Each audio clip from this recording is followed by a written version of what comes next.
সাহাবীদের জীবনী পড়লে অবাক না হয়ে পারা যায় না। বিলাল রাদিয়াল্লাহু আনহু এক সময়ের দাস হওয়া সত্ত্বেও বিয়ে করেছিলেন সেই যুগের অন্যতম ধনী আব্দুর রহমান ইবনে আউফ রাদিয়াল্লাহু আনহুর বোন হালা রাদিয়াল্লাহু আনহাকে। ওমর রাদিয়াল্লাহু আনহু জান্নাতের সুসংবাদপ্রাপ্ত সাহাবী হওয়া সত্ত্বেও ভয় করতেন, না জানি তার নাম মুনাফিকদের লিস্টে আছে। সাফিয়া বিনতে হুয়াই রাদিয়াল্লাহু আনহার বাবা এবং ভাইকে হত্যা করা হয়। অতঃপর তিনি রাসূল সাল্লাল্লাহু আলাইহি ওয়াসাল্লামের স্ত্রী হওয়ার মর্যাদা লাভ করেন। সাহাবীরা সন্দেহ করতেন, না জানি কখন তিনি বাপ ভাইয়ের হত্যার প্রতিশোধ নিতে নবীজিকে কিছু একটা করে ফেলেন।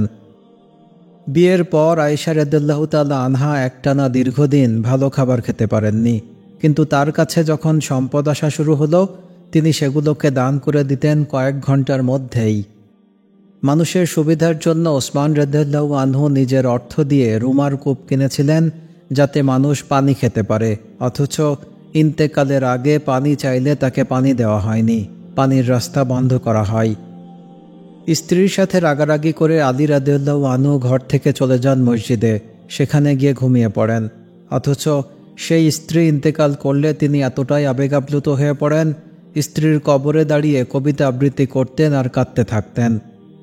অনেক নারী সাহাবী চেয়েছিলেন রাসূল সাল্লাল্লাহু আলাইহি ওয়াসাল্লামের স্ত্রী হওয়ার সৌভাগ্য অর্জন করতে, যেমন খাওলা বিনতে হাকিম রাদিয়াল্লাহু আনহা, কিন্তু রাসূল সাল্লাল্লাহু আলাইহি ওয়াসাল্লাম তাদের প্রস্তাব গ্রহণ করেননি।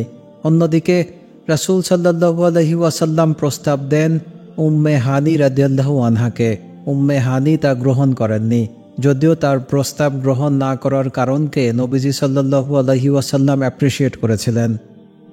পরিপূর্ণভাবে দিন পালনের জন্য সেই সাহাবী স্ত্রীকে নিয়ে হিজরত করেছিলেন আবিসিনিয়ায়, অথচ কিছুদিন যেতে না যেতেই ধর্ম ত্যাগ করে খ্রিস্টান হয়ে যান উবাইদুল্লাহ ইবনে জাহাশ। আপন সন্তান, স্ত্রী, পরিজন ইসলাম গ্রহণ করার কারণে মক্কাবাসীরা অত্যাচার করেছিল সাহাবীদেরকে, অথচ অপরিচিত আনসার সাহাবীরা দিনের টানে তাদেরকে কাছে টেনে নিয়েছিলেন। হিজরতের সময় সবাই বিভিন্ন গিফট নিয়ে এসেছিলেন রাসূল সাল্লাল্লাহু আলাইহি ওয়াসাল্লামের জন্য। একজন সাহাবীর কিছুই ছিল না, তিনি নিয়ে যান নিজের ছেলেকে, তুলে দেন রাসূল সাল্লাল্লাহু আলাইহি ওয়াসাল্লামের হাতে। সেই ছেলে পরবর্তীতে সাহাবীদের মধ্যে অন্যতম শ্রেষ্ঠ জ্ঞানী সাহাবীর মর্যাদা লাভ করেন। উম্মু সুলাইম রাদিয়াল্লাহু তাআলা আনহা হয়তো জানতেন না কত বড় গিফট তিনি নিয়ে গিয়েছিলেন।